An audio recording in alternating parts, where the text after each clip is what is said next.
Hello, ladies and gentlemen. So, Rappa is releasing soon, and I feel like they went into a lab and decided today that, well, we're going to scientifically engineer the most skippable character in history. I don't want to insult you, Rappa fans. I feel like you would also agree with that. It's just an unfortunate set of consequences that I feel like has led to this point. But anyway, before we go all into that of why Rappa is so skippable, let's also acknowledge that people have been going way too hard on Rappa, and I feel like a lot of the points people use to doompost her aren't justified at all.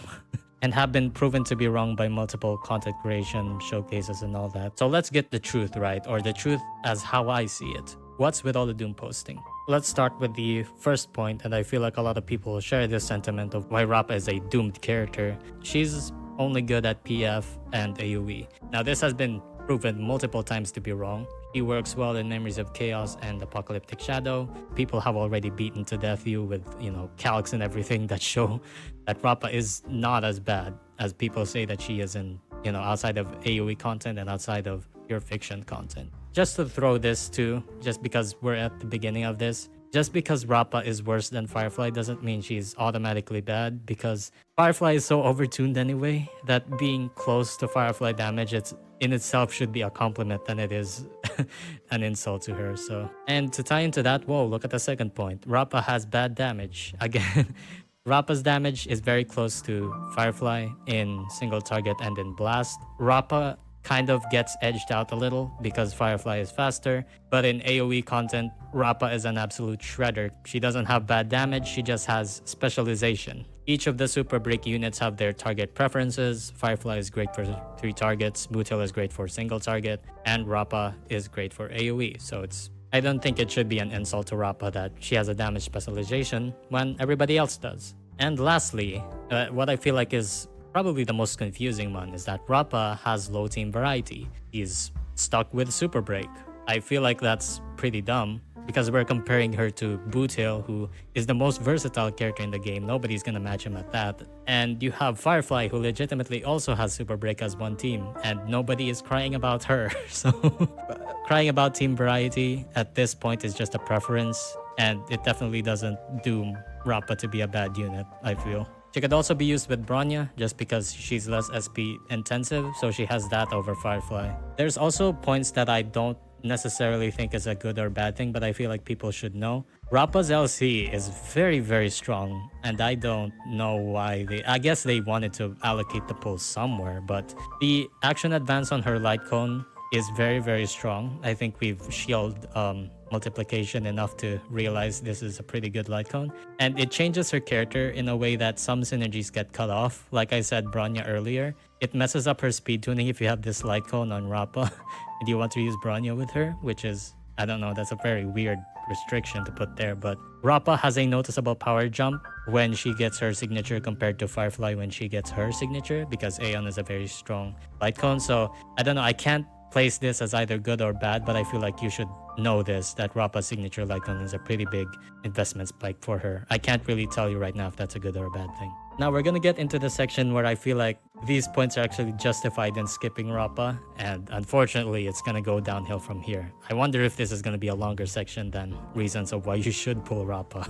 But before we get into anything else, we're gonna have to mention this. She has the most abysmal banner placement of any Star Rail character. I don't think there's any character that's been screwed around this much. On her own patch, there's reruns of both Aventurine and Akron. People really like these characters outside of their kit already. If they want to vertically invest in them, it's very highly likely that they want to. And they're also very good characters that enable team styles that are pretty popular. Akron enables the Akron team, which is popular and literally cannot work without her, and Aventurine enables a follow-up team, which is pretty hot too. And then, after Rappa's patch, you have Sunday and Fugue. And 2 of those characters are pretty support coded, and we'll go into later of why that's a bad thing for Rappa. But to give you the gist of it, supports are generally more important than DPS in their teams. So there's a very high chance that you're missing out on something good if you pull Rappa right now. If you're one of the few soldiers that don't care about that point, and you're willing to go further and consider Rappa, then here's a bunch of things that could stop you too. She has a loss of qualities of life that other super break units have. This is specifically the lack of an implant. In pure fiction, the enemies have low max enough toughness and HP to where Rappa literally uses her enhanced basic attack and just wipes them off the face of the earth, which is fine. But in other game modes like MOC and Apocalyptic Shadow, if the enemy isn't weak to imaginary, you really have to compensate with your team, and that shows Rappa's weakness in being imaginary. Because if you look at the current Super Break roster, Rappa would have to settle for allies that are fire, since most of the support roster for Break is fire and actually contributes to faster toughness damage, which means she's out of luck if the enemy isn't weak to fire or isn't weak to imaginary. She's highly likely to be locked out of a fight in Memories of Chaos and Apocalyptic Shadow if the enemy isn't weak to either fire or imaginary. In practice, this means that she has a worse element than Firefly because she forces fire weakness, which does not only enable her, but also enables the other fire break supports, which are actually pretty relevant in those teams. Again though, future characters may have an AoE imaginary implant unit, but for now, this does contribute to Rappa being less used in certain waves of content, whereas with characters like, let's say, Bootil and Firefly, they can easily brute force certain types of content that Rappa could not. I also want to mention this because I feel like it's such an interesting talking point. Apparently, you could use Rappa as a sub DPS, and people have been discussing about that, and people think that that's the end goal for Rappa. She's supposed to be a sub DPS because of her SP usage and because she has a trace which increases break damage taken, kind of like Ron May. Okay, I can see that logic, but I feel like it's the same as using March 7th the Hunt for super break teams, but with more damage in AoE, but also less SP than March 7th the Hunt. But anyway, if you do want to run Rappa as a sub DPS, check this logic, right?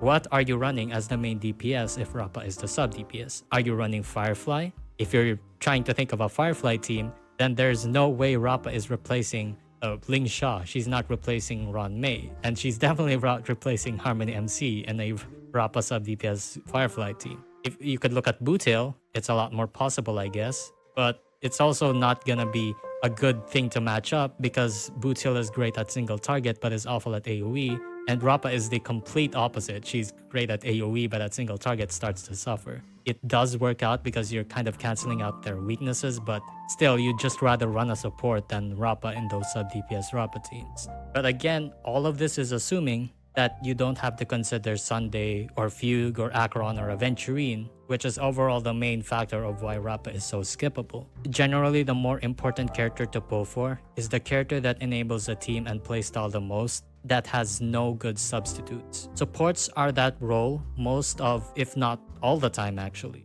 If you were to kick out a limited unit in a team, let's say for a Fei Xiao and Firefly team, then the most likely one that you're gonna kick out is Fei Xiao and Firefly. The DPS is the most replaceable one, while the supports are the basis for how effective the team is in the first place. The only exception to this is Acheron, where if you replace Acheron with anybody else, the team becomes completely different and she's required to run her style of a team. It's safe to say that Rappa is no Acheron in the way that she enables teams to work. The argument of DPS versus support is largely rooted into this fact. In general, it just feels a lot better to have limited support without the limited DPS than it is to have the limited DPS but not the limited support. And with two future units that would seem to lean into support roles, you're better off just saving for the support right now so you won't have to suffer later for future characters than it is to pull Rappa at this current moment, which unfortunately is the reason why Rappa is so posted. But anyway, I hope you guys like this video. Comment down below what you think about Rappa, if you're pulling or skipping. I don't know if there's any Rappa fans in my audience. I'm sure they probably unsubscribed by now. But do all the algorithm stuff. Subscribe if you do actually like this video. And I'll see you later. Bye bye.